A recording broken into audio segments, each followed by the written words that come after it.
Procuradoria-Geral da República estuda recorrer da decisão da segunda turma do Supremo, que enviou trechos da delação da Odebrecht que citam Lula para a Justiça Federal em São Paulo, tirando-os do Sérgio Moro. Na avaliação de membros da PGR, inicialmente cabem embargos de declaração contra a decisão da segunda turma, mas é preciso esperar a publicação do acórdão, ainda sem data para ocorrer.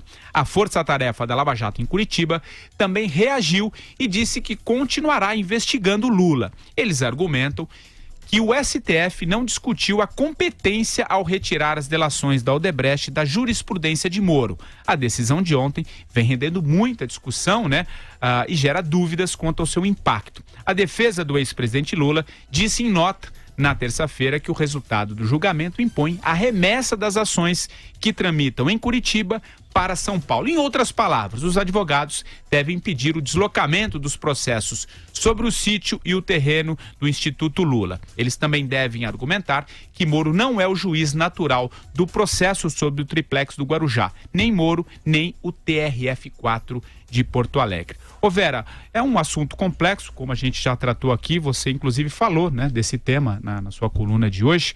Vamos falar o que você acha dessa decisão, a PGR, enfim. Na verdade, na coluna eu refleti muito o que a gente tinha discutido já ainda quente aqui no 3 em 1. Acho que foi um programa bastante bom o de ontem, em que a gente conseguiu esmiuçar vários aspectos da decisão. Patrick, o que a gente tem como repercussão dessa decisão? Primeiro, muito patente que a defesa do Lula vai tentar sim buscar a anulação, não só dos processos que ainda correm, como da sentença que já o condenou no caso do triplex. Isso ficou muito evidente na nota do Cristiano Zanin, que a gente conseguiu dar aqui ainda ontem, e também nas entrevistas posteriores que ele deu. Está também presente nas análises dos próprios ministros. O ministro Gilmar Mendes, de novo, deixou escapar essa possibilidade. Ministros em off com os quais eu conversei ontem também diziam que sim, que tem caminho para se apontar uma nulidade absoluta, que é algo que se pode fazer em recurso extraordinário ao Supremo. E até aqui não havia. Eles falavam em muitas questões subjetivas, perseguição ao Lula, juízo de exceção, aqui e ali, aquela peroração política e pouca parte técnica, deu um embasamento técnico.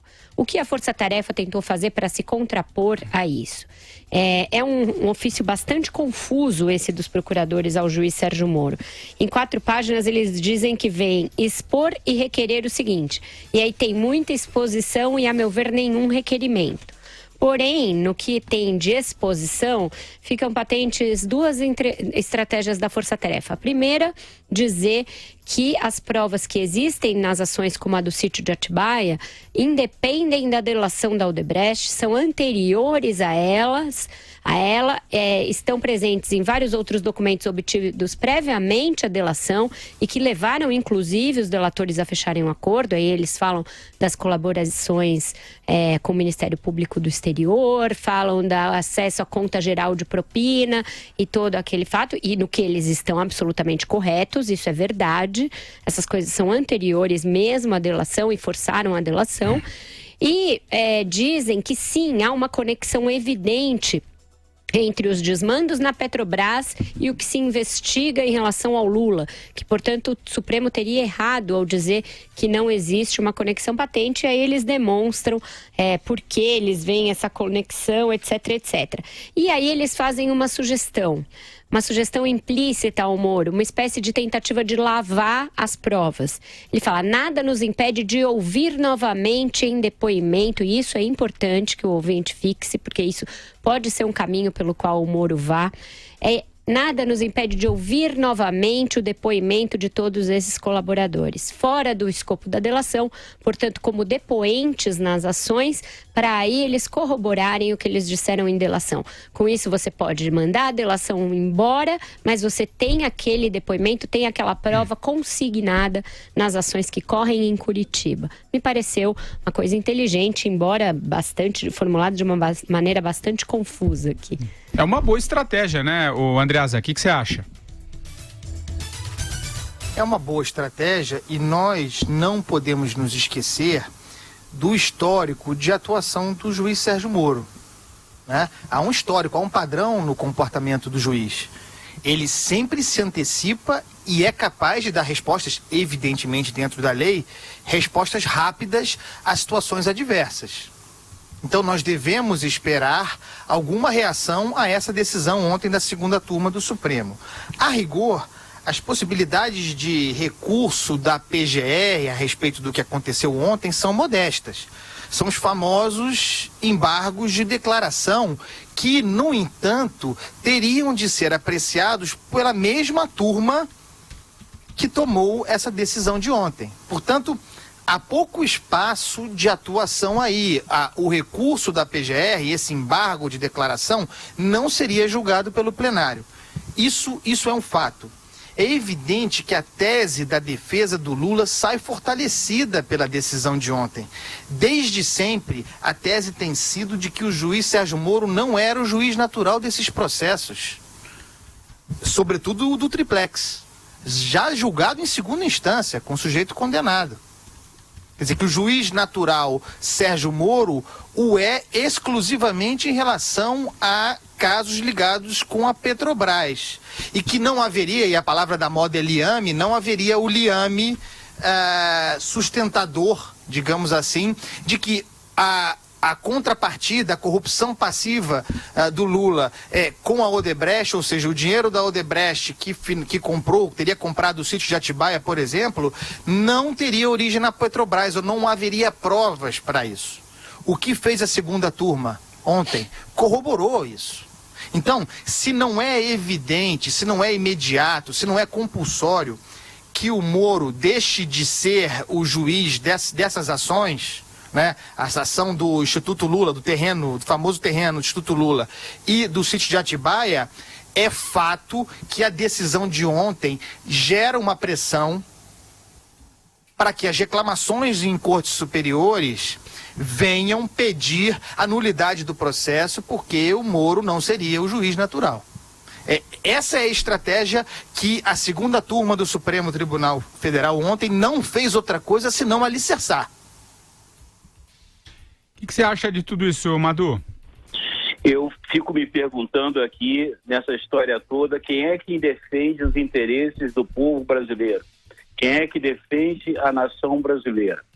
O que nós assistimos ontem, né, e estamos acompanhando, estupefatos, né, acho que a maioria dos brasileiros, pessoas de bem, estão estupefatos, porque nós assistimos, é uma tentativa concreta, evidente, de uma virada de mesa, né, de chutar o pau da barraca por parte das forças que representam atraso, né, que representam o patrimonialismo, ou seja, tomar para si aquilo que é da sociedade, né, as forças que pregam a república do nepotismo, da troca de favores, da corrupção secular, né? Esse Brasil, que eu acho que uma parcela importante da sociedade tenta, digamos assim, afastar, tirar do poder, né? Para que a gente possa construir uma nação melhor. Esse pessoal é muito articulado e fez essa reação. E o que eu vejo é que o Brasil ele está brincando à beira do precipício. Na época do governo Dilma, nós brincávamos à beira do precipício na parte da economia, na área da economia, né, com as pedaladas, com os gastos, os compromissos impossíveis de serem satisfeitos, enfim. O Brasil à beira da bancarrota, à beira do derretimento econômico.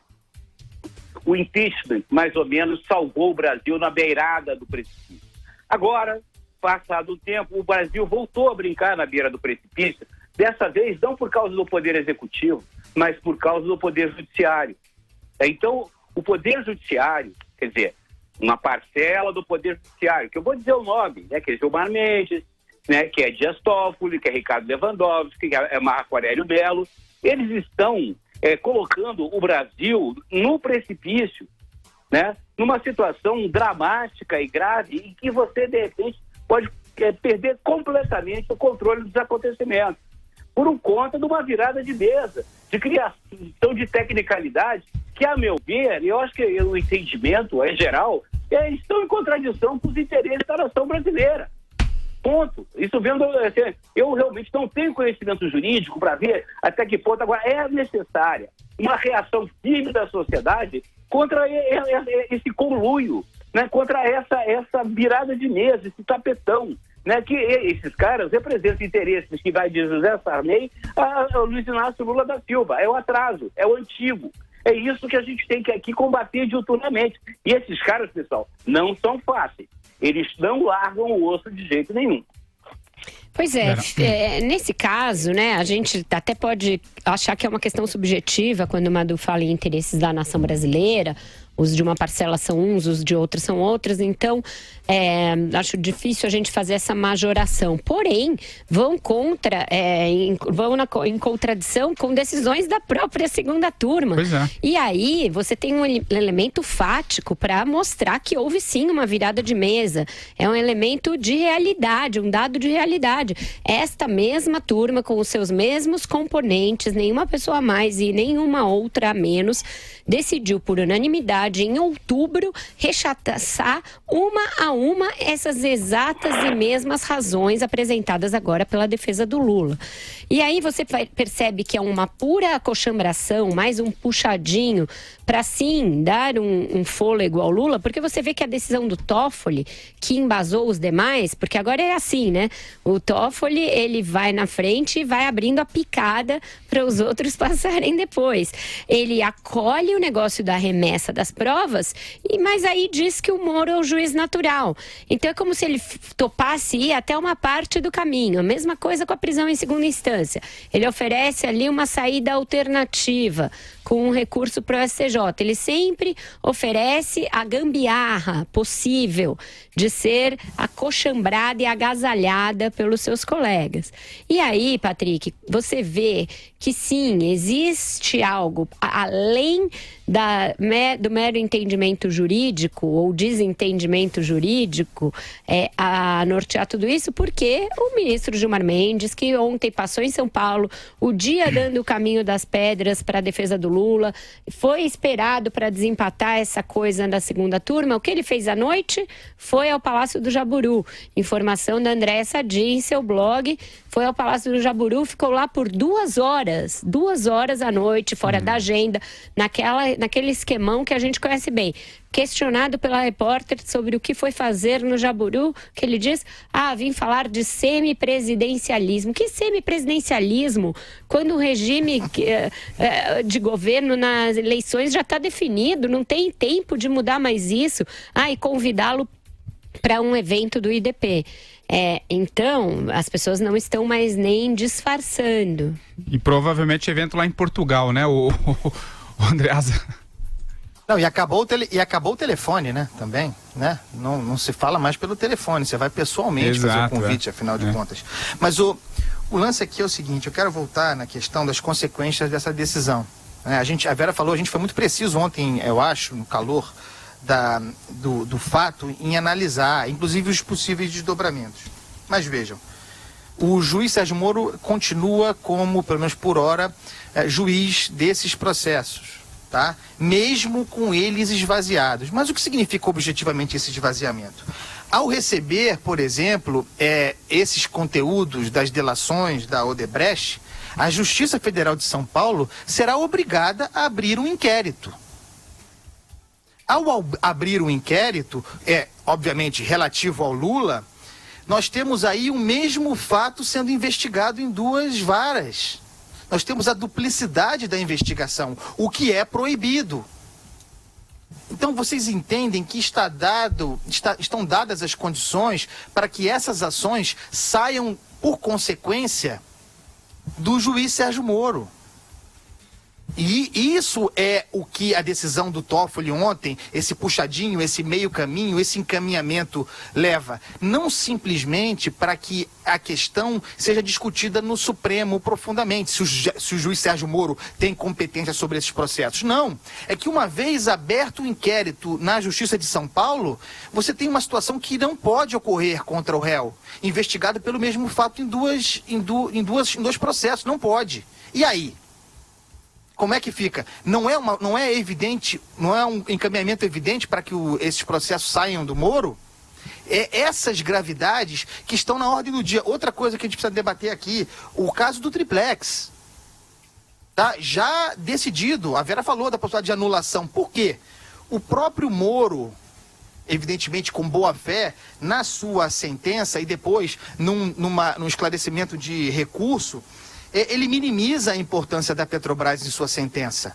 Diz que em nenhum momento a Petrobras figura ali, que não é importante para a sua sentença a origem do dinheiro na Petrobras. E é por aí que a defesa do Lula vai, agora alicerçada pela decisão do Supremo de ontem. Então há muitas complicações decorrentes dessa decisão tomada ontem, a respeito da qual o Gilmar Mendes, depois questionado, agiu com ingenuidade. Disse que julgou, mas sem pensar nos possíveis desdobramentos. Aí estão os possíveis desdobramentos. Né? Na segurança jurídica, senhoras e senhores. Mal disfarçada ingenuidade, que na verdade é cinismo, porque óbvio que ele sabe de todas essas implicações. É óbvio que ele sabe. O próprio Toffoli, ao ficar no meio do caminho, deixa ali uma pista. Ele diz: o encaminhamento dos termos de colaboração e respectivos anexos não firmará, atenção, em definitivo a competência do juízo indicado, devendo ser observadas, respeitando-se assim o princípio do juízo natural. Então ele deixa uma brecha para que isso venha a ser questionado mais adiante. Ele diz que não o faz agora porque a investigação se encontra, ele diz, em fase embrionária, ou seja, ainda não tem sentença, etc. Então, mais aquela porteira que você arromba e aí passa boi e passa boiada. Eles vão tentar passar com a boiada também, Patrick. E será que vão conseguir, Madu? Pois é. O que é que isso cria? Que é o fulcro, né? A base, né?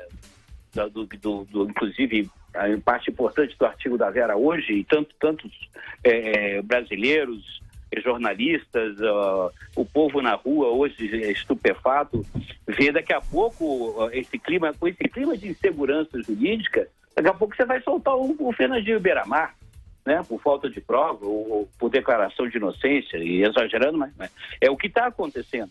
Porque essas tecnicalidades todas, esses detalhes todos, são feitos, uma coisa de propósito, para que as pessoas tenham uma enorme dificuldade de entender, uma enorme dificuldade de poder acompanhar.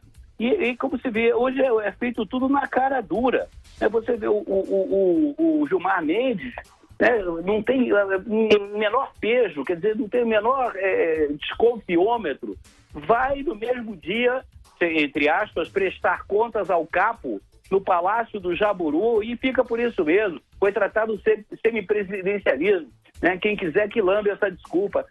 Isso é ser cínico, vocês estão debochando do povo brasileiro, estão debochando da paciência das pessoas. E isso é muito perigoso. Você está levando, você está brincando com os fundamentos da República, com os fundamentos da democracia.